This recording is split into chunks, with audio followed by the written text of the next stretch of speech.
It is possible to run triplex aluminum with a steel messenger in polyvinyl chloride, or PVC, underground. However, it must meet specific requirements. Firstly, aluminum conductors must be rated for underground use, typically labeled as underground service entrance or use. Secondly, the steel messenger must be coated with a corrosion-resistant material, such as galvanized steel. Thirdly, the PVC conduit must be rated for underground burial and have a minimum diameter of 1 inch. In addition to the steel messenger, you must use a bare copper ground wire.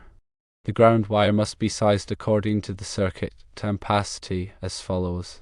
For a circuit ampacity of 0 to 100 amps, use a number 6 ground wire.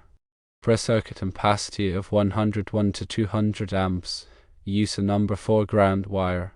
For a circuit ampacity of 201 to 400 amps, use a number 2 ground wire. For a circuit ampacity of 401 to 600 amps, use a number 1/0 ground wire. You can add a number 2 neutral wire to the triplex cable, but it must be insulated.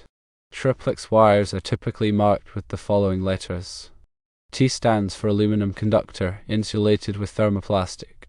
X stands for aluminum conductor, insulated with cross-linked polyethylene. W stands for aluminum conductor, insulated with weatherproof thermoplastic. A 100 amp subpanel is adequate for your application as long as the total load and the panel does not exceed 60 amps. The main 100 amp breaker in the subpanel will protect the wiring and equipment. You can use your triplex aluminum with steel messenger cable for your underground run, provided it meets the requirements outlined. Adding a neutral wire and using a bare copper ground wire will ensure proper grounding.